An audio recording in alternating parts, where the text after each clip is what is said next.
Hello, and welcome to Mysteries, Monsters, and Mayhem. This is the podcast for you if you like to hear stories about the unknown and the unknowable, the monsters of all sorts, the mysteries of things that go on around us, and just, general mayhem, because we're all for that. We are Mayhem. We are mayhem. And you all don't know it, but before we start these, I do ridiculous vocal exercises to see if I can crack Shannon up. So if it ever starts with me just laughing, I guess you'll know why. Let's start with a disclaimer. Let's do that! Because we forgot until after there was profanity last time. Fucking A. All right. No. It's supposed to come after the disclaimer. So the disclaimer is this is not safe for work or children. Or your super religious, easy to offend Aunt Betty. I don't know. Yeah. So there will be profanity, talk of murder, sometimes some details, though I do try not to go too into details, even when I could. Yes, and I thank her for that every because time. I would squick out MB, let alone the audience. I don't want to throw up at Shannon's office. That would not be rude. Good. It is. I don't want to clean that up. Nor do I. So Yeah. I'm looking around going, is there a trash can just in case? It's underneath my desk. Okay. Hopefully it won't be needed. It doesn't have a bag in it. Don't do it. So who are you? Who are you this week? I'm Shannon Lawrence. Still. Still a horror author. Still a mother. Still a student. Still an amateur cryptozoologist. That's just going to be a permanent affixation on here. That's not even a word. And I think at this point you should tell them about your website. Yes, instead of at the end. Yes. If you're interested in horror stories, and there's some dark fantasy and some memoir, depending on the books, you can go to thewarriormuse.com, and I have all my publications listed there. Thank you. See? Who are you? I don't know. Stranger who's in my house. How did you get here? Who shall I be this week? My name is MB Partlow. I am a writer. What did I say last time? I'm a writer, a retail worker, a mom. Yep. A lunatic. I am famous for... If you follow me on Facebook, I always tell you what the food holiday is. So the day that we are recording this, it's National Peanut Butter Day. Yummy. Yes. And for once, I didn't put peanut butter in my morning smoothie. It is not Peanut Butter Lovers Day, because that's a different day. But it is National Peanut Butter Day. Speaking of food, you finally got to try the Burrowing Owl ginger beer. The Burrowing Owl ginger beer is intense. It's so good. I mean, it's delicious. Was it more carbonated when you got it, or is it not carbonated? No, it's not carbonated. Ooh. So it's not like ginger ale to that point. But it's gingery and lemony. Mm-hmm. Is quite good. I'm very happy with it. Yeah, they serve it by the glass there. You can get I get a growler of it, so. I am going to at some point mix it with some gin. Yeah, well, I wanted to try this in a mule. Water. That would be delicious as well. Be amazing. So yes, I spread the word about their ginger beer, which by the way is an alcoholic in case anybody doesn't know that. Yes. But it's super good and it helps nausea like nobody's business. So good. Oh, see, I won't need your waste paper basket now. That's right. I have the magic. I could talk all kind. Do I have Gory? I really don't this time. So sad. I know, but when Thing 2 comes home this summer, she wants to try making ginger beer. Right, and you said it has a starter like sourdough, right? Yes, and it's called a ginger bug. Still so cute. It is. So we will, trust me, I will bring you samples when she... Yay. Because that child does nothing halfway. Half-ass, no. We're going to have a keg of ginger beer at some point, I'm sure. Rock on. Ginger beer party. We'll be supplying the neighborhood. Psst. Hey kid, you want some ginger beer? Have you eaten anything interesting lately? We haven't talked food in a while. We haven't talked food in a while. I have... Yes, I did get a rice bowl from the Purple Onion. I was like, oh, fuck, this is delicious. I mean, it's so simple. It's a rice. It's really good. It's a Turkish-style rice. I don't know what that means. There's really good rice, and it's got romaine and lettuce, or romaine and tomatoes and cucumber, and then kebab meat on top with tzatziki, and it just was very yummy. Awesome. Very, very. And I'm trying to think, did we order from anywhere else? No, we've been boring.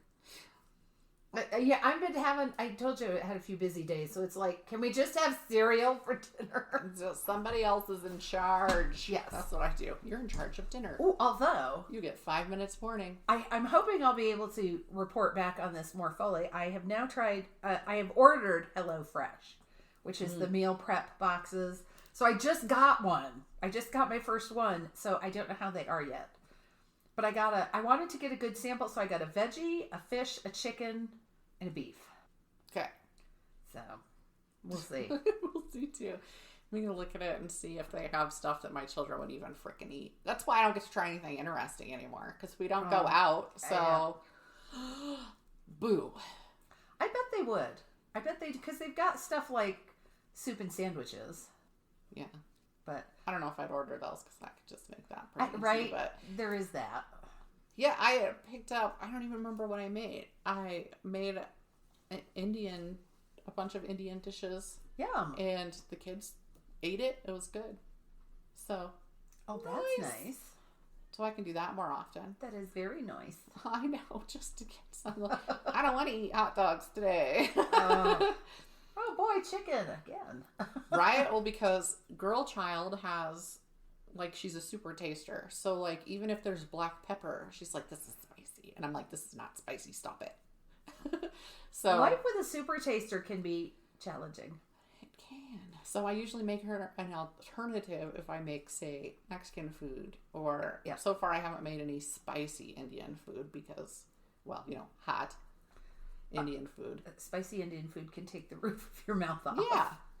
And frankly, I'm not interested in having my tongue burnt so much that I can't taste either. So I do have a limit. Yes. More on I would like to taste. Thank you. Yes. So what have you watched? Yes. I discovered, for Bad Boys fans, I don't know how I missed this, in 2019, a TV show came out called LA's Finest.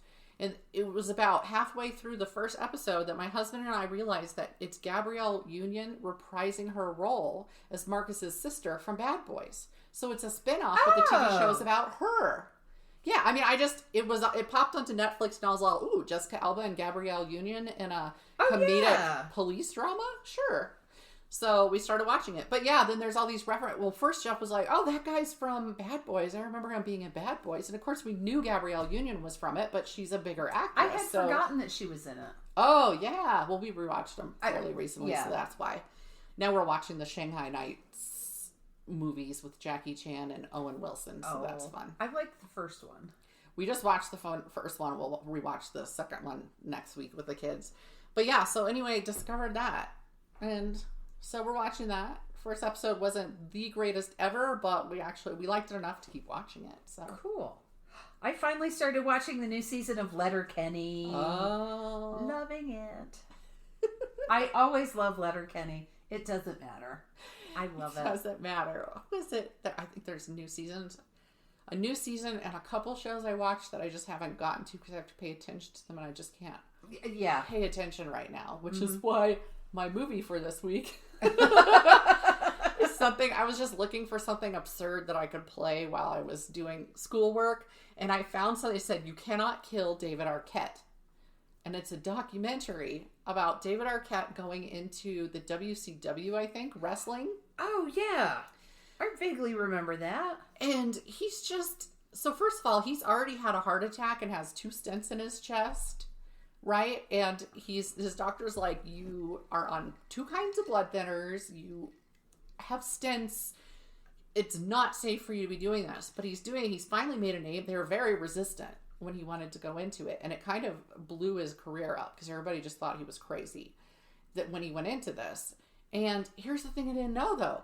I didn't know he started in dramatic roles. They had him in a magazine beside all these people who've made it. And he was one of the promising new stars. They were like dramatic indie roles. And he was highly respected for his acting in them. No idea. Because what did I discover him in? Scream. As Deputy Dewey or whatever his name is. Well, the Scream franchise basically ruined his career because he got typecast after that. And that's why he did the Giant Spiders movie and the Ready to Rumble, which is what got him into the wrestling stuff because he'd grown up on it. So anyway, I had no idea. So he's very depressed that he's ruined his career. He's very aware that he ruined his career by typecasting. It was actually a good documentary. I mean, I put it on because I was like, this is stupid as hell. Let's watch this. And there were those moments, but I found it interesting. They interviewed his brother, who I didn't know. We watched Seven again the other day, and his brother is the delivery guy that brings the box at the end, but they don't really show his face. So anyway, I didn't know that because of the documentary. It's because I looked up trivia. I've never seen Seven. And Morgan Freeman's son is in the movie. He is the fingerprint tech that comes when they take the painting off the wall and there's fingerprints, and he finds it. I mean, again, you barely see him or whatever, but I was like, oh, I had no idea. But anyway, Patricia Arquette was also interviewed on the show with their brother, but Rosanna Arquette was not on the show, and I don't know why. But anyway, it ended up being a very interesting show, and it's sad because he has a lot of heart and that you wouldn't know about, but it's good.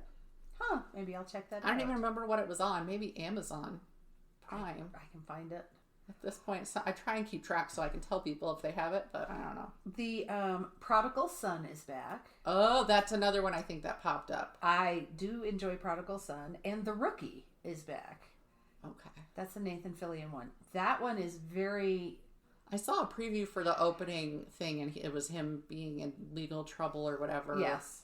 Yeah. It's very, very... It's very, very social justice aware right now. Because it's set in LA and it's a cop show. I mean, they are very focused on the bad things that happen, that, you know, and that there are good cops and that there are very bad cops and who supports who. And I haven't decided how I feel about that yet. If I feel like they're doing a good job with it yet. Okay. Or if it's going to be trite and... Gotcha. Yeah, I think any cop show right now has to be very aware of the current yes. environment surrounding police work. Yes. And all of that, which of course I could go into how ignorant people are about actual police work for most of them, but I'm not going to. No. Let's see. Let's count the ways we can lose listenership. Let's not. Let's not do that.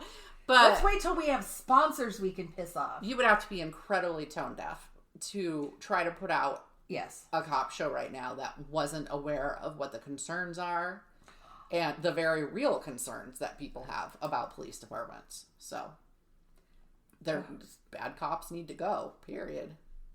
My guilty pleasure is also back. What's that? I can't remember which order it comes in. It's 911 Lone Star or it's Lone Star 911. Because Rob Lowe is in it and he's so over the top. He is. But he's self-aware about it, but he's just, it's so, oh my gosh, it's so, that's all I'm going to say. It is, I truly feel it's a guilty pleasure watching it, but I enjoy it, and it keeps, I think I binge watched it when I found it on Hulu, so. Keeps me off the streets for at least an hour, one night a week. I found a new documentary series on Hulu, True Crime. I mean, Hulu is kind of the leading edge on the true crime. Yes. But Netflix is really trying to keep up, especially because they keep doing the docu-series where it's like 3 or 4 episodes, a short run, right, on one specific topic. So they're competing for my attention. Right now, I just go back and forth. What's the most recent one? But it's Man with a Van or Man in a Van. So I only watched one. But, you know, having grown up a child of the 80s, the van was a huge thing during that time. And I had my own experience with a man in a van stalking me. So I was just like, well, I gotta check this out. How can I not? Nobody in a van has ever offered me candy or asked me to get in their van or to help find their kitten, or nor have I fallen into quicksand. So it's man, you're batting 0 for 2. Like I've led a very sheltered life. I will say the man in the van did not try to offer me. He actually never spoke to me, but for that's over a year, he followed me. Every day he waited for me. Just... It even switched from, I came from one direction because I would walk home from middle school. And then once I started high school, because it was my 8th grade year that he started, once he discovered that I was riding a bus and going to the opposite side of my house, he was there waiting. And he would just drive behind me as I walked home. Did you tell your parents when it was happening? Here's the thing. I probably did. I don't remember if they called it in. I don't remember. any of that. I do remember that a couple kids were taken. And I could swear it had something to do with Van, but I don't remember. I don't know if that's my brain exaggerating. Mm-hmm. But sometime around there, but they were taken from the elementary school, which I was not an elementary schooler. So, and I don't remember anymore because as a teenager, once he stopped stalking me, I was done paying attention to him. You know, he was freshman year of high school. You're out of my brain now because you have not shown up for a while. Yeah. That's what happens at that age. Yeah, you know. So. Really, at this point, now it's gone out of my head after no time, and it's not intentional. Yeah. I'm like, why did I walk into the kitchen today? Why am I looking? The other day, I went in to get something from the cabinet that above the microwave, like ibuprofen or something, and walked in and opened the microwave and stood there looking at an empty microwave going, what the hell am I in here for? I do that. So I've hit that age. Oh, shit. It's a rough age. Have you read anything interesting lately? I read something for the Sisters in Crime book club, which ended up getting put off. Oh, you until did this read week, it. Actually, what was the book this time? It was called. Obviously, I have not read it. Angel Falls by Tess Thompson. It's actually two different authors, and that's a portion from each of their names. But I think it's both their last names. But I'm not going to try. I remember one of them, but not the other. So it's I'm trying to remember how it described itself. It's a suspenseful romantic thriller with paranormal elements, and it says all that in the title, so I'm pretty sure it's self-published. Huh. Yeah, so it's on the title. So I debated whether I was going to say anything about it because so the storyline was interesting. Mm-hmm. It was heavier on the romance than I wanted, which for me, it was the cheesy, they fell in love with each other within like days of meeting each other type thing, which I'm always like, eh. But I like a build-up. And it could have used better editing. Fair. I'm not here to rip people apart, which is why I debated on saying if I truly hate a book, I just will not mention it. Mm-hmm. It was their first in a series, so I imagine it got better. Perhaps they got a professional editor after, or maybe they had one and switched. But the story itself was very interesting. There were some good twists. You have to be able to get past the poor editing, and I imagine somebody who's more into romance than me would have a little more fun with that book than I did. That's possible. But it's about a woman. See, I liked the characters. I did. That's half the battle. It is. And that's why, that's part of what carried me through. So it's a Latina woman, and she and her grandmother own this resort that gets most of its business from ski season. And they're in New Mexico, not far from Taos. Okay. And this man comes walking it. They back up to like national park land of some sort. And this man comes over the ridge from the national park, all grizzled, and walks onto the property. And they end up kind of keeping him on to help around the resort. And she's having problems with her ex-husband, who's now the mayor of this little town they live in. And since this triggers it all off, it's not a spoiler because it's a thriller. One of her ranch hands or whatever, who works there with them, turns up dead in their water container thing. But so they're trying to figure out who did it, and she's assuming it's her ex-husband, but then it ends up being there's much more involved. Right. Yada yada yada. Huh. And her abuela, her grandmother, or I think it's actually her great grandmother, is a little bit psychic, so that plays into it. So that's where the paranormal element comes in. It's just, I saw that on the title, and as writers, we are taught, it's stressed to us that if you are querying a book, you choose one genre, or which could be romantic suspense, but it's not suspenseful romantic thriller with paranormal elements. You don't even put that in a query letter, let alone in your title. Right. So anyway, but again, story is intriguing. The characters are solid. And I imagine they're just going to keep getting better. So perhaps I would say check out one of the later books in the series instead of maybe the first one if you're concerned about the editing. And I'm sure they get better. I mean, it can't be easy to work with somebody to write something. It's something I've avoided up to this point. So anyway, not a terrible book. It just comes with cautions from me. I gotcha. I have been on a werewolf binge Oh. So I read, I don't know. I don't know. Oh. I read it's a book called Tallulah Rising. It's by I wrote it down because I don't remember anything. Glenn Duncan. It's the sequel to The Last Werewolf. Okay. And Glenn Duncan has sort of a more old-fashioned writing style. If you read thrillers, okay, and so anybody who doesn't know this about me, I'm a real book slut. I will read any genre. I will. Me too. Read, yeah. So I mean, I like big historicals. I like thrillers. I like mysteries. I like cozies. I like some romance. Science fiction, fantasy. I love it all. If it's a good story, I want to read it. So currently, things are written with a lot shorter paragraphs than they used to be. Mm-hmm. That stuff. So his writing is very dense. Oh, is it Cormac McCarthy dense? You know what? I've not read any Cormac McCarthy. Oh, he has like 3-page paragraphs. Yeah. With no punctuation, I should add. Oh, no. No quotation marks. No, No, I'm not going to start on that. Quotation marks, they're fucking free. Put them in. I just love to watch people argue about McCarthy online, which I'm not going to get into because you always have, you know, the reviewers with certain types of books, you always have the snooty one who decides that they're smarter than everybody else because they liked it. So, of course, they're like, well, people with brains like Cormac McCarthy because blah, blah, blah, blah, blah, blah. Yes. And I'm like, shut the fuck up. I have not read, so I can't say. I've read other books that don't use quotation marks. Ugh. I read one book for my book group. I can't remember what it was called. But it bugged me because I couldn't tell what was spoken and what was a thought. That really bothered me because I think that's a really important difference. Did the other people in the room hear what this person just said, or was this totally in the head? So a couple of years later, we read another book, and somebody said, "Well, MB, what did it bother you that there were no quotation marks in the book?" And I looked at him, I said, "What?" It was so well done that I didn't notice. Right. I'm like, if you do it that well, fine. Do what you want. Otherwise, they're fucking free. Use them. Anyway, yes. So Tallulah Rising is,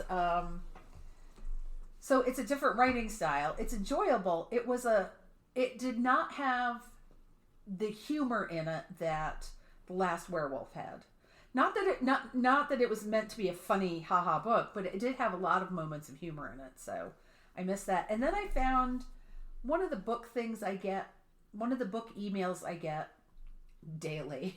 I get several, but one of them is mystery books, mystery thrillers, and one is sci-fi fantasy. So it had this one called Blue Shadow by Brad Magnari. I don't know. It's Magnare.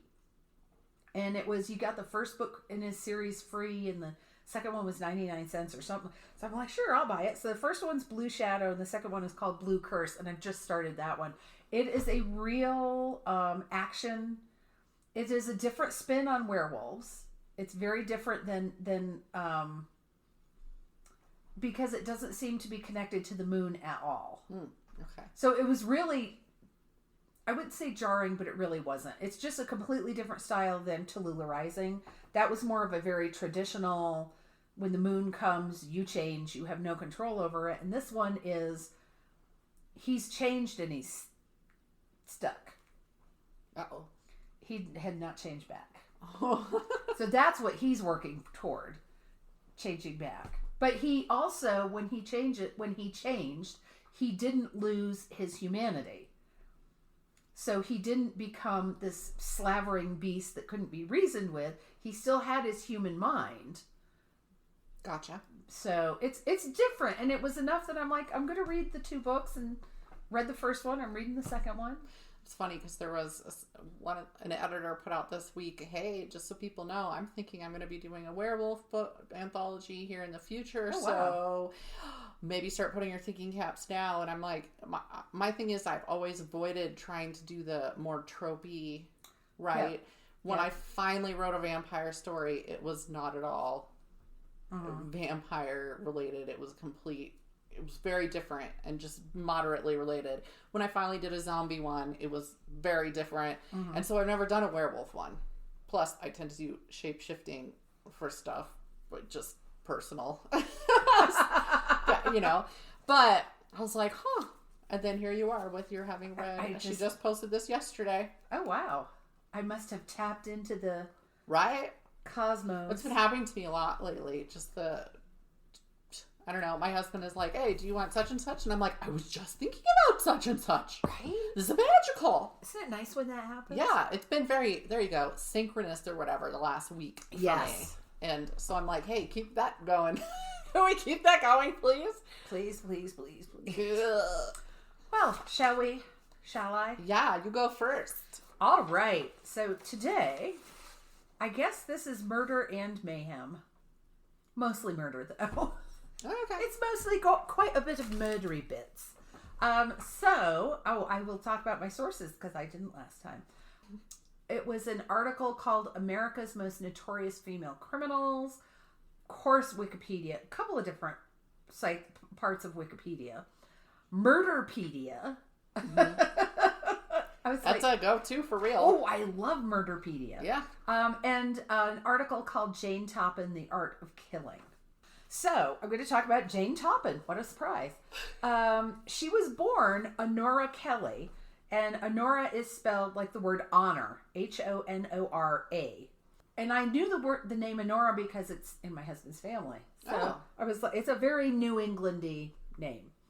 And apparently a very Irish name, both of which makes sense. Works there. So she was born Honora Kelly in Boston to Irish immigrants.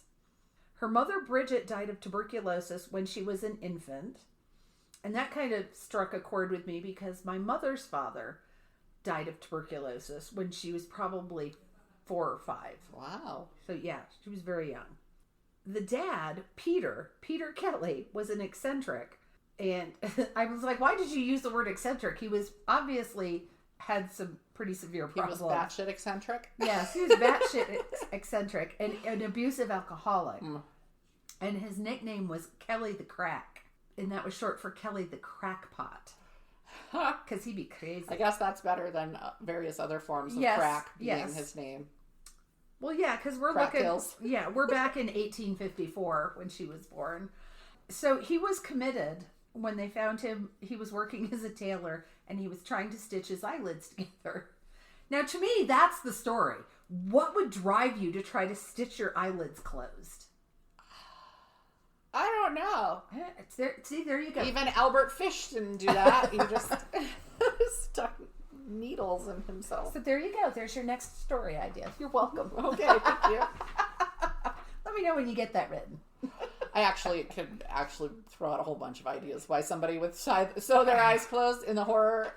Yes. But in real life, I don't know. So briefly, Honora and they called her Nora. Nora and her 3 sisters, it was 2 or 3 sisters because I found a couple of different, lived briefly with their paternal grandmother until in 1960 they were dropped off at the Boston Female Asylum. Oh. Which is, asylum used to have a slightly different meaning. Yes. It was safety, not where you pick crazy people. So it was an asylum that claimed to be for the care of indigent girls and to receive, protect, and instruct female orphans until the age of 10 years old when they are placed in respectable families. To be clear, though, even though it had a different meaning, I'm pretty sure the asylums for safety still ended up being many times the equivalent of a terrible... Yes. I don't know why this wasn't... Well, okay, they weren't strictly orphanages either. These children were abandoned. And it's, to me, when I read that, I kind of thought, it's funny. We think of the problems for children now, and we kind of tend to think of it as a now problem. I'm like, it's not. It's always been. So there was an older sister, Nellie, who was also committed to an insane asylum. Nellie Kelly? Nellie Kelly. I don't know what Nellie was. Maybe that's why. Thanks, parents. Okay. Delia, her sister Delia, reportedly became a prostitute. I mean, what else are you going to do? And Nora was described as both brilliant and terrible. So she was very smart. She was great at the learning part of school, of her schoolwork, but did not make any friends because she was a tattletale. Ooh. And she would go to the teachers and say, so-and-so did such and such, when it was actually something she did. Wow, that's not even a snitch. That's just a bitch. She's bitching and snitching. Yeah.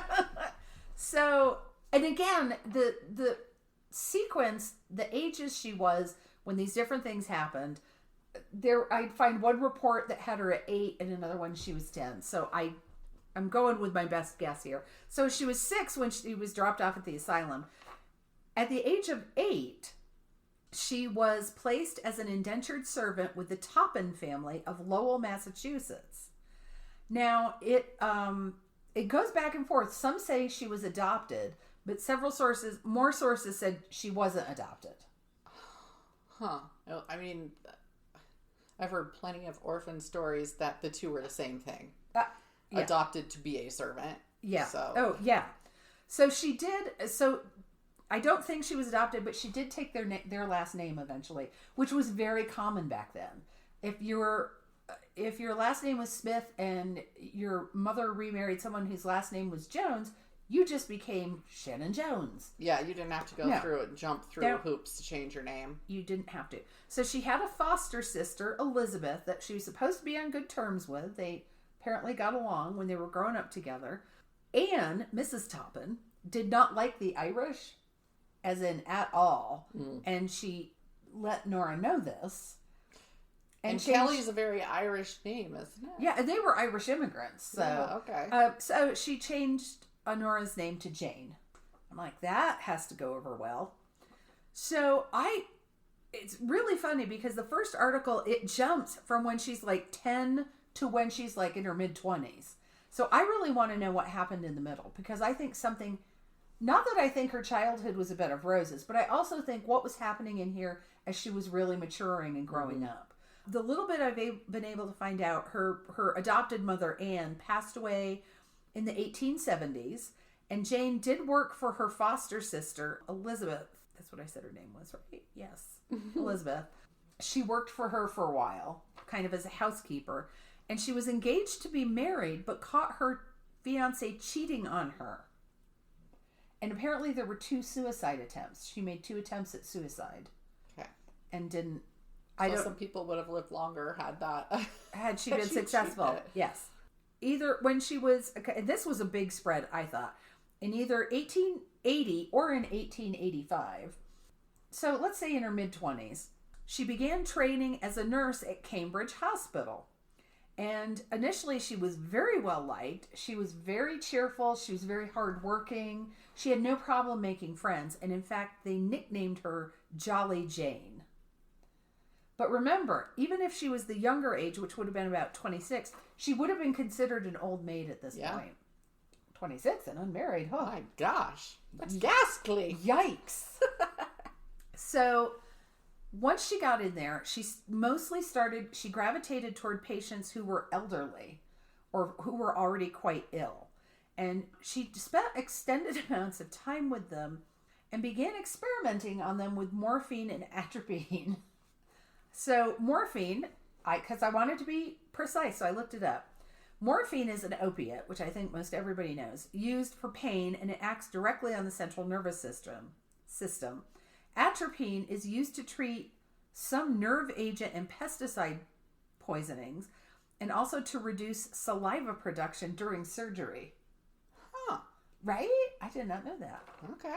All I know is it makes people in my family, or the morphine, go cray. Yeah. I heard it has that effect on a lot of people. Yeah. So she would alter their dosages to see what effect it would have on their central nervous system. Mm-hmm. She would have been a scientist had she been backed by... Well, apparently she had what was remarked upon as an odd fascination with autopsies. I mean, it's not a lie, so I really can't. True. Oh my gosh, she would have been a podcaster. If she was here now, she'd be a podcaster. That's right. Podcasting about the autopsies. So even though they thought this was odd and kind of worrying, they still recommended her to Massachusetts General So she moved on there, and it was very prestigious. This was like a big move up for her, where it's unclear exactly how many people she killed with her little drug experiments. And she was only there for a year before they fired her.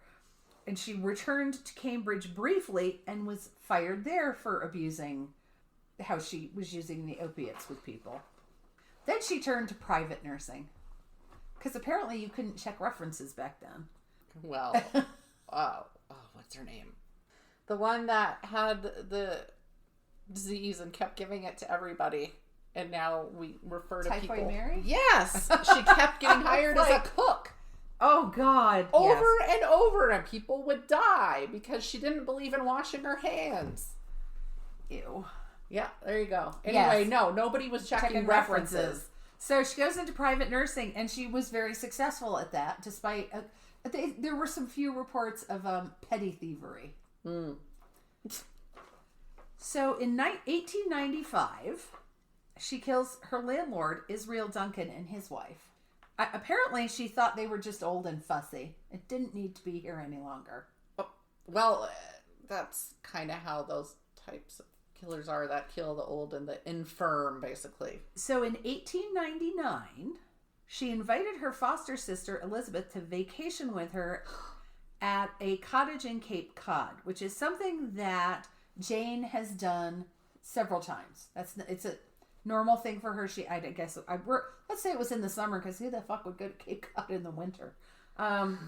So Elizabeth has a husband, Oramel. Right? That's quite a name. Oramel. It sounds, I can't decide if it sounds like a dessert or a... Azrael from the Smurfs. Yes, or a medication. So anyway, Elizabeth gets there, and Oramel gets a telegram or something notifying him that his wife was gravely ill. But by the time he arrived, she was already in a coma after what was presumed to be a massive stroke, and she dies soon after. Well, they clearly didn't get along that well anymore. Then anyway. It is so, but what's interesting is it's believed, so she's been using opium, mostly. It's believed that she killed Elizabeth with strychnine. Now that's a really big difference, and some people are going, "Oh, a poison's a poison, and dead is dead." But with an opiate, it's used as a painkiller, right? So it's kind of an easing into death. Yes, strychnine though has some of, as Wikipedia said, it produces some of the most dramatic and painful symptoms of any known toxic reaction. So, she poisoned strangers with opiates, but her foster sister, she went for something drastically different and extremely, excruciatingly painful. I mean, if that doesn't say something about... Was it strychnine in the Flavor Aid at the Jonestown? I don't remember. It was something painful. That could be then. So, and a few months later, and this is a fucking footnote, a few months later, she goes back and poisons Elizabeth's housekeeper. And it's just it's just like this. No mention of it in the article. It's just when you read the list of victims, Elizabeth's housekeeper, and I'm like, but it's like 6 months later. There's no story. There's no nothing. Just did she circle back? Right? Maybe it's about access, but 6 months after she would have been hired by somebody else. Well, she's still working for Oramel. Got you. So, 1900, an old friend, Sarah Myra Connors, hires Jane to care for her after an illness. I can't remember what the illness was. That was a big mistake. Yeah. Because Jane was just like, let's have some opiates and cuddle. You laugh, that's going to come back around. She's got a slogan. So, in 1901, when she's 47 years old, she killed Maddie Davis, who appeared to have died of heart failure, and later they confirmed Jane actually poisoned her. They think Jane was renting property from the Davis family and skipped out on the rent, and Maddie went to confront Jane, and Jane offered her a glass of water laced with morphine. So when Maddie took sick, Jane offered to nurse her back to health. And Jane passed this off as a diabetic episode. When the doctor was called, she said to the doctor, she's diabetic and she ate a piece of cake. That was like a quote. I'm like, she ate a piece of cake. I'm like, really? So then she moves in with Maddie's widower, Alden Davis, and his family to take care of them. And in a very short period of time, has killed Alden, his sister Edna, and 3 daughters. Well, additionally 2 daughters, Minnie and Geneva. Then there's a 3rd daughter, Mary, who's married. So Mary Gibbs is distraught by all of this loss in her family. Gee, she lost her entire fucking family. Yes. And Aunt Edna. So she goes to Jane and puts herself under her care, and then she dies. So her husband was suspicious. Really? Fucking finally, somebody goes, gosh, there's a wake of dead people behind her. The husband was suspicious and had an autopsy performed, which Jane tried to block the autopsies, wasn't able to. Yes, they found Mary had been poisoned, but Jane had fled Boston. So the police are looking for her.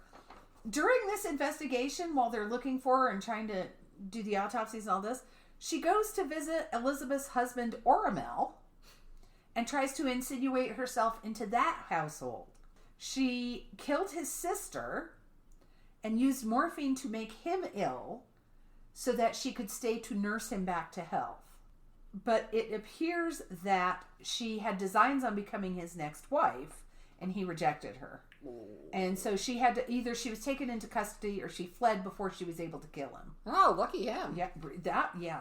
It was his name. It was his shield. Oramel. And on October 29th in 1901, she was arrested for murder. In the year that followed, she confessed to 31 murders. While she was on trial, there's a newspaper called the New York Journal that printed what was supposed to be a letter to her lawyer claiming she was fully sane and wanted to be found guilty so she'd have a chance at being released someday. Now, we're swinging back around to the cuddle comment. Under questioning, Toppen stated she derived a sexual thrill from patients being near death, coming back to life, and then dying again. She would administer a drug mixture to the patients she chose as her victim, lay with them, and hold them close as they died. Well, she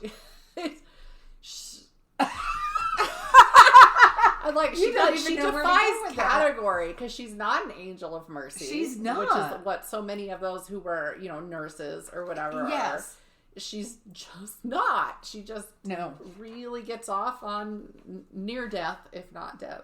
Yeah, it seems like both. And then the big quote that is attributed to her goal was to have killed more people, helpless people, than any other man or woman who ever lived. That is what I said. I was right. In Murderpedia, they said she was suspected in the death of up to 70 people, but she only provided details or proof to substantiate 31 of them. Okay. But they readily admit that when she was in nursing, there are probably people that she killed that they don't know about. So Indubitably. On June 23rd, she was declared not guilty by reason of insanity and committed for life to the Taunton Insane Hospital. And soon to become an asylum. And they did cite her previous suicide attempts to help get her that insanity. Still bullshit. She wasn't insane. She knew exactly what she was doing, and she knew it was wrong. She died in the hospital in 1938 at the age of 84, which is the age at which she would have killed someone. If she'd come upon someone who was older, because that's primarily, except for the occasional children,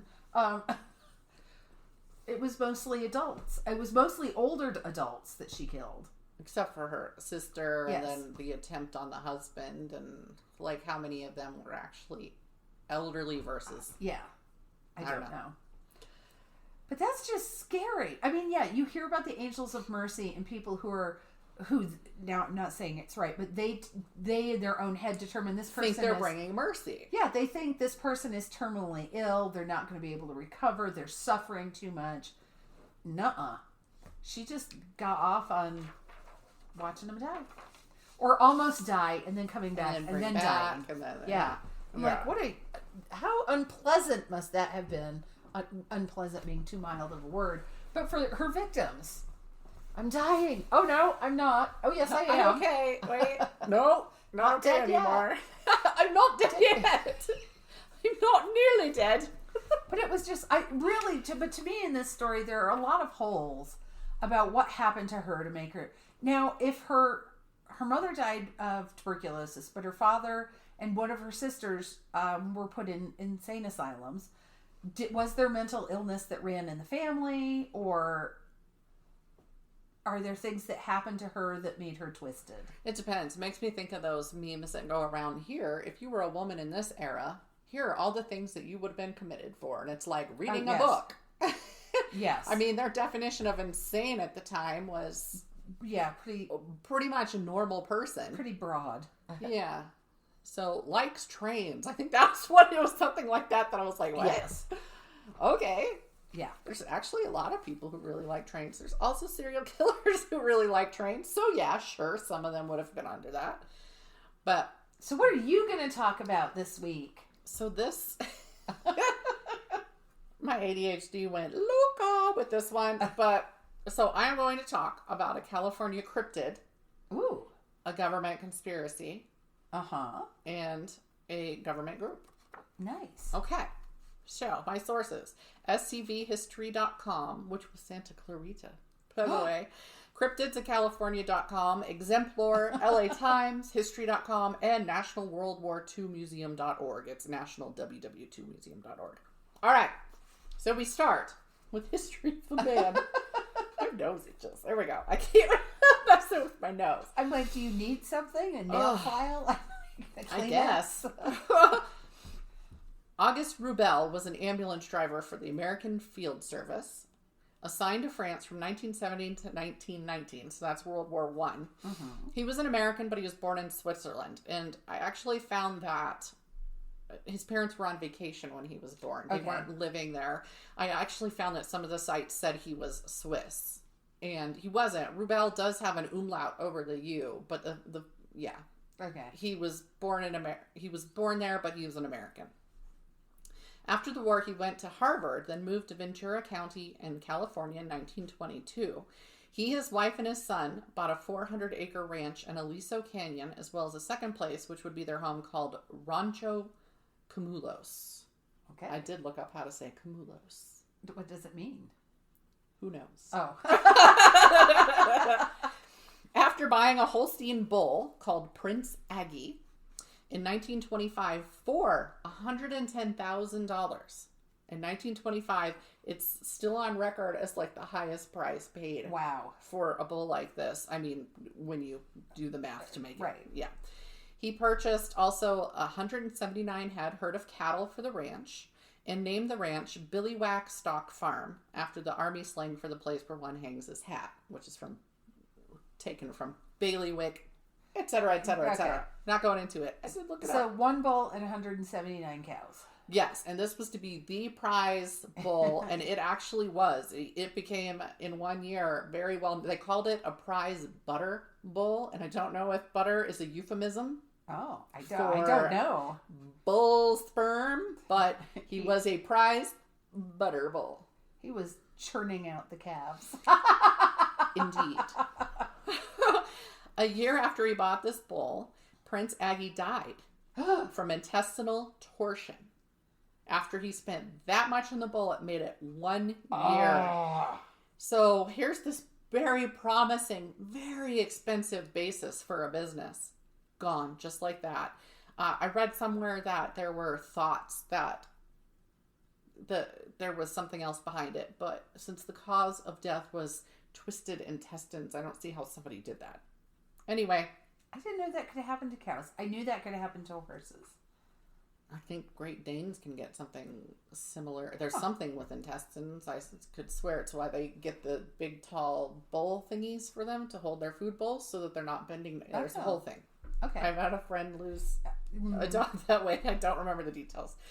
So he had just spent about $1 million building the ranch. Right? He had all of the updated modern things. There was a refrigerated building. There were refrigerated trucks. There were all these concrete buildings. Like, he had just sunk so much money into making this an awesome place because Aggie was going to deliver. So he ends up having to sell off the rest of the herd he couldn't afford to buy another prize bull, and he shut down Billiwhack Dairy. Rubel's family did keep the other property, but they sold off the ranch in 1928, and it reopened as a dairy company that kept the name Billiwhack Dairy, but it wasn't theirs anymore. So Rubel, he's gone. He goes back into the AFS after the dairy fails in 1939, so years later. We're just in time for World War II. Exactly, and that's why the AFS had actually been shut down between the wars, and then they restarted it, and he went back out there, drove ambulance, August 28th, 1943. He drives over a German landmine in the ambulance. He's dead. Oh. And they bury him in a military. It was in Tunisia. And so he's buried in a military cemetery there. So there's the surface story. We hear about Rubel. Both August and his Billiwhack Dairy are associated with a creature who, for a while, roamed the surrounding countryside using the Billiwhack Dairy and Ranch as its home base. The creature is described as 10 feet tall, sporting long gray hair and ram horns from its head. They also said it had sharp claws. Many described it as half man, half goat. Not only does it visit those... Chupacabra? It's like 10 feet tall. Chupacabra is like... comparatively. Okay. Not only does it visit those on the dairy's land, but it has been spotted around Rubel's other property, Rancho Camulos, where his family continued to live long after his death. I think they were close together. A lot of the articles thought they were the same place. But I found a biography on Rubel that mentioned nothing about the Billiwhack Monster. It's because you can still visit the other ranch. Okay. And do tours and stuff like that. So I got that. It wasn't the same property. But it does sound like they were close together. The Billiwhack Monster loves to go after high school students, of course, but in the 50s, it made the papers for attacking a 9-year-old boy who came out of the woods covered in claw marks, cuts, and said he'd seen a weird goat creature that had attacked him. In 1964, some hikers reported they'd been tracked and tormented for hours out in the woods, which reminded me of Joe R. Lansdale's The Bottoms, which I loved. Yes. These were adults, not 2 kids, walking home. But it was actually in the LA Times and in a local paper at the time. Okay. So much like the story I did on the Gorbals Necropolis, here's some fun. A group of kids, 43 strong, at some point, I think it was in the 60s, trespassed. A woman was leasing a portion of the land, trespassed on her land looking for the creature, armed up with baseball bats and stuff. I love it. Like, who knew there were these mobs of children that would go after monsters? It's delightful. But anyway, she ended up having to hold them off with a shotgun and called the police to come get them off of her property. Others have tried to hunt the monster. A young boy, I think he was 9 too, or he was 9 or 10. The police got called out on him. He was heading into the woods with like a stick to go hunt the monster. So it was popular. Other than scratching people up, the creature was known to throw giant rocks at people in cars, as well as to climb on top of cars out on lovers' lanes and pound on them, trying to ripple his way into the vehicle. But he didn't kill anybody. Okay. The interesting thing about this cryptid is that there's a government conspiracy theory surrounding it. Local urban legends claim that Rubel was actually doing experiments for the OSS, which was the Office of Strategic Services, which would eventually become the CIA. Right. Portions of it. The claim is that Rubel used the dairy as a front to do work in an underground lab to create a super soldier for the U.S. military through experimentation. The Billiwhack Monster is supposedly a deformed experimental failure who turned on its captors and escaped. People claim that Rubel never left the army after World War I, and that was when he was sent back out in World War II. So they were like, see, he never left. It wasn't to drive an ambulance, but to do some sort of super secret work for the OSS. Those same people say it wasn't a landmine that killed him, it's a cover. It's also thought that an ape-like creature, which appeared to be half man, half ape, spotted in Ojai, was another of Rubel's mad experiments. Now here's the thing. The first sightings of the Billiwhack Monster didn't start up until the 50s. after Rubel had sold off the dairy and died. So they've just associated this poor dude with this. The new dairy operated until 1942 when they took it over, a year before Rubel's death. It could have been played that the new dairy and the selling and purchase of the property were a cover for the OSS, but the next theory concerning the Billiwhack Monster is that the government bought the dairy from the new owners after it shut down in 42, and that's when the experiments began, which would mean Rubel had nothing to do with it. So I'm just putting this out there because his family is still very historically, like they're still active. They still are using the house as a museum. So for those who opt for this story, they say the monster killed its creators and fled through warren of secret tunnels under the dairy, making his home there between forays out into the woods. Whatever the origin, the Billiwhack Monster seems to have disappeared in the mid-60s, never to be seen again. Perhaps it died, its body moldering in the tunnels, as yet undiscovered under the ruins of the dairy. Maybe it just got better at hiding. Maybe his creators terminated the experiment before closing up shop under the dairy. Ghost Hunter was cited in one of the articles, and he compared the creature to Frankenstein. His feeling was that it had turned on its creators and escaped. So maybe like Frankenstein, it just wanted to be left alone after having been brought to life through no fault of its own. You know? Maybe there was a little girl and a daisy. Who knows? Would he have gone back, Rubel? I wanted to put this disclaimer. He was a good guy. He died as a service member for his country. He was driving an ambulance. He served in 2 world wars. He did, and died doing that. So would he have gone back to the AFS if his prize bull hadn't died so suddenly, and would he have died in Tunisia? Probably not. He still would have been running his dairy, but who knows? He did have a son, and he was alive when the son was older, so maybe he would have left his son in charge of it. But it does make me wonder if that hadn't happened with his bull, he probably would have had it sounds like a very successful dairy. And that one element just went. So I looked up the OSS.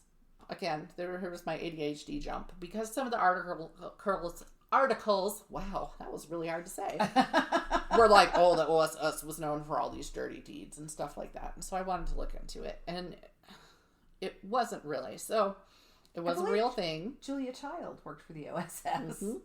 It ended up leading to the formation of the CIA after World War II. It was created under Franklin Roosevelt. So I always want to say his middle name for some reason.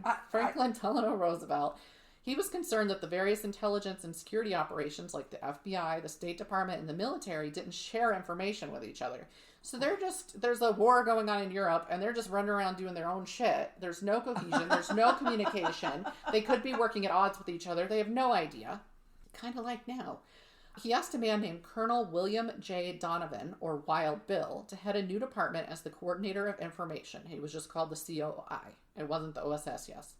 Yet, he officially formed this July 11th, 1941. He was a decorated war veteran from World War I, and he was a lawyer. Donovan tried to set up a network based on MI6 and other British intelligence agencies, even meeting with people like Sir Stuart Menzies, who was with the SIS and called C, which remind you of anything? James Bond, M. He was just called C, the letter, and Ian Fleming to further intelligence. But the other U.S. agencies pushed back, including J. Edgar Hoover, of course. Well, we got to research him at some point. I really, really, really am fascinated by this man at this point. They had no desire to share their intelligence with other agencies. There was a reason they were keeping it close to their chest. Each agency needed to be the one to win whatever they needed to win. So there was something called G2, which was a military intelligence division in the War Department, also very against working with him. Hoover worked so hard to block OSS that he managed to keep them out of South America when Germans had started setting up networks there. Because he was there, he blocked the OSS from being able to operate in that area and do any intelligence at all. And of course, Hoover and his FBI, they had no frickin' idea how to do actual intelligence. It's not what they were created for. No. And so they done fucked up, is what they done did in South America. So instead, they would make like really super public arrests to try and bring attention to the FBI and, ooh, look at me. It was a big old penis measuring competition. But had the OSS been there, they might have been able to bust these German spy networks and bring more attention down there instead of giving them this place that they all ended up running to. Anyway, General MacArthur also banned the OSS from being anywhere he was in command. Then the attack on Pearl Harbor occurred, and Roosevelt had to do something. He changed the COI to the OSS, with Donovan still in charge, and put it under the control of the Joint Chiefs of Staff.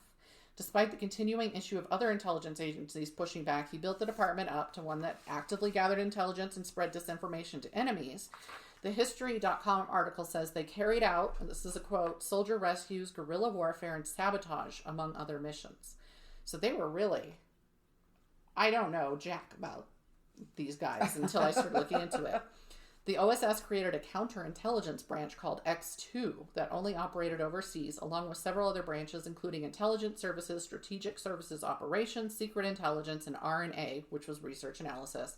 Those recruited for OSS included quite a few lawyers. In fact, there was a joke about it because they had all these lawyers, plus, quote, historians, economists, political scientists, geographers, psychologists, anthropologists, and diplomats. That's from the National www2museum.org.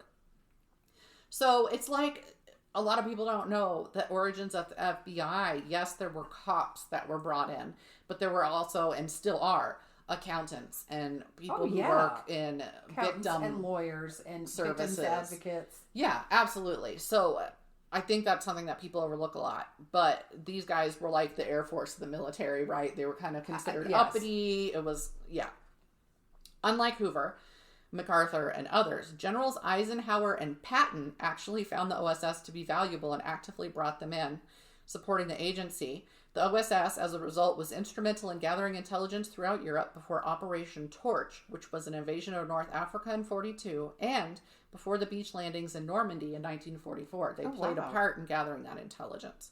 When Roosevelt died in 1945, with World War II ending soon after, Harry S. Truman, under pressure from the FBI, the Army, and others, who also started a public relations campaign full of false allegations against the OSS, which brought me back to the people like, oh no, the OSS was dirty. They totally were doing these experiments.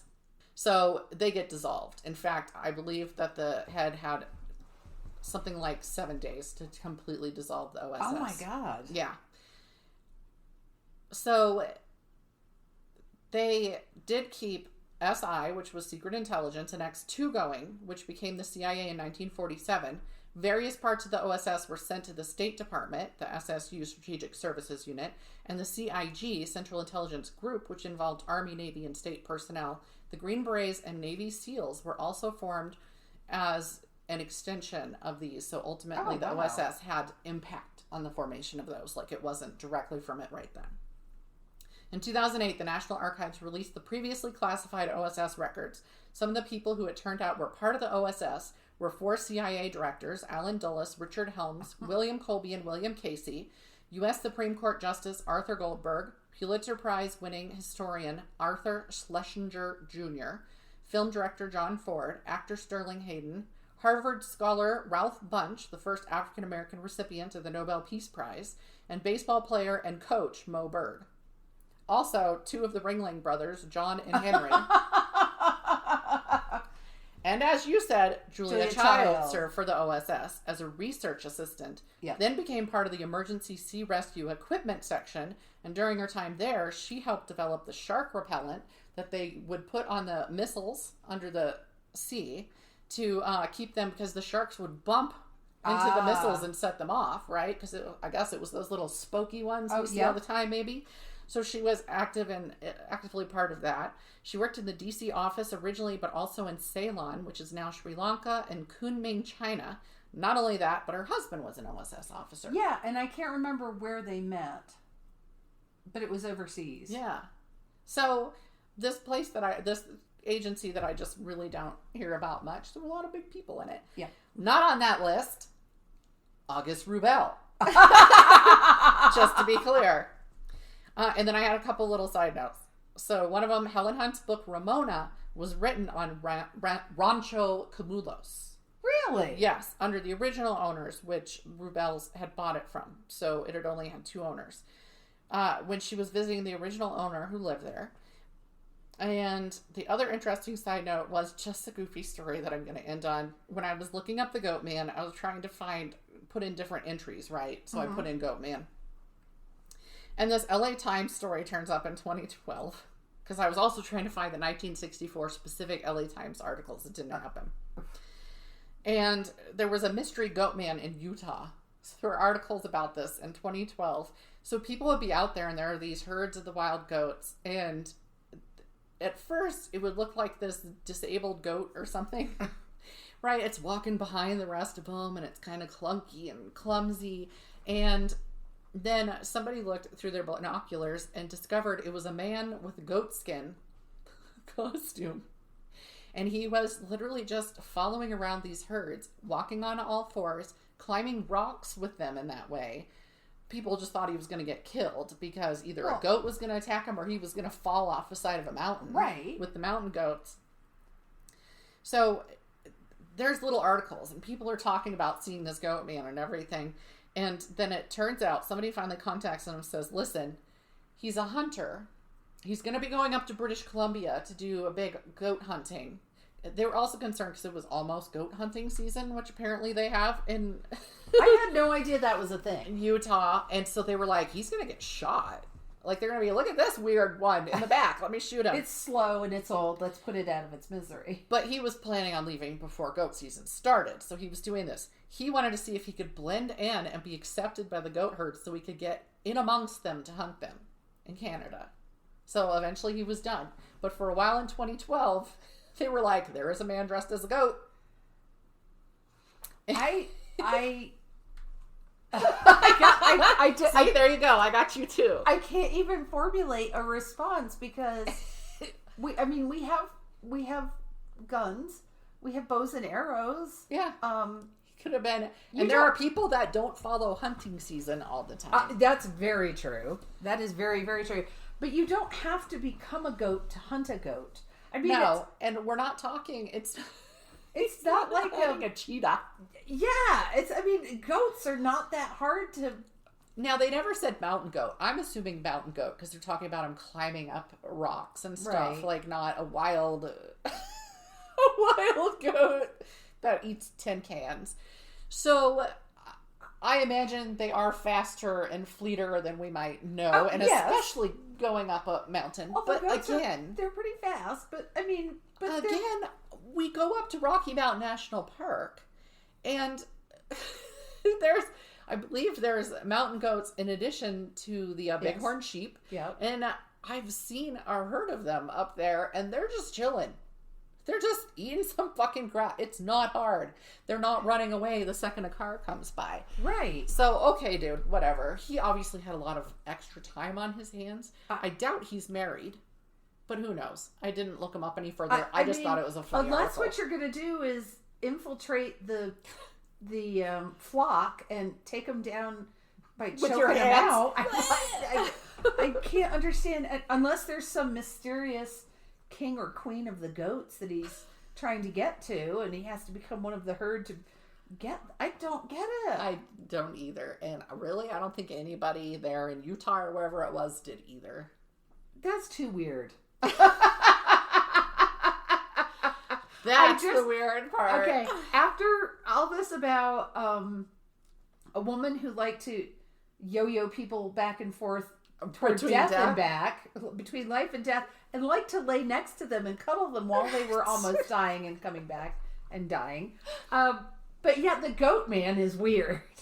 That's the weird bit. That's the weirdest thing we discussed today. Well, that's good. I'm glad I threw it in because it had absolutely nothing to do with anything, nor did the OSS thing really. But I was like, oh, yeah. This is an interesting agency. Julia Child's biography is fascinating. I haven't read it. It doesn't talk a ton about her time in the OSS except the tedium. Because she wasn't a high... Well, yeah, because she was pushing paper. Yeah, but when she met Paul Child, and he said something about... He started taking her out to dinner, and she was in her 30s. She did not learn to cook until she was in her mid-30s. And she was like, oh, he likes to eat gourmet food. Perhaps I should learn how to cook something. Wow. Well, because she was a working woman before that, right? So, yeah. Interesting. I do need to read her biography at some point. Well, we wrapped up. Last two was shorter than usual. I'm still flabbergasted about the whole man dressed as a goat. But wrapping up early means I will get home in time to actually cook dinner instead of picking up dinner or eating cereal. Oh, gee, do we need to talk longer? Sorry, sorry, honey, I'm going to be late. No, he listens to this. Eventually, he would know. He would go, hey. Hey, that's all. And thing one and thing two listen. So if I say anything about them, they're going to come right back to me. Excuse me, mother. You said. And every once in a while, I did. It's so funny because Lucy would go, oh, I really like the podcast this week. And I'll go, thank you. Which one was it? Because I don't remember. Right, because I got to listen to it that week and edit it and then put it up. But so I know which one it is usually. I'm not saying the next week I remember when I put up the previous week. Well, when Pikes Peak Writers Conference was in person, because this year it's going to be virtual. So we would go, planning a conference takes a lot of time. And I do these posts on Facebook on my personal page about the food holidays. So when we were going to conference, we would often go like on Wednesday and stay at the hotel and not come home until Sunday. Right. So I would schedule all my posts out for the next few days. And somebody would come up to me at conference on like Saturday, go, oh my God, what you wrote on Facebook today was so funny. And you're like, I don't know what you're talking about. Or they'd come up to me and go, what day is it? And I'd be like, I don't know anymore. I did this ahead of time. Or I'd be like, it's Saturday, I think. And they're like, no, what food day is it? I'm like, how the fuck should I know? Why don't you look on my Facebook page and tell me, please? Why don't you just look it up? You got your phone in your hand there, Skippy. Right? Whereas I just disappeared. Once Wednesday came, I didn't exist anymore, anywhere. Yep. Except for a conference.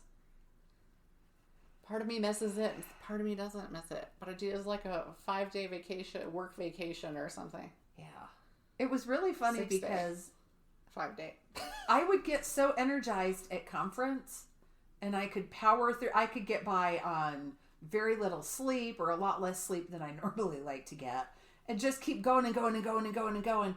And then I would get home on Sunday. There was one year. I'm sitting on the couch. I have the remote control in one hand and a full beer in the other, sound asleep. I think I was snoring. And Joe just very gently takes the beer out of my hand and says, honey, why don't you go to bed? I just need to send out a message to Joe that I'm disappointed there's not photographic evidence. That is never his first thought.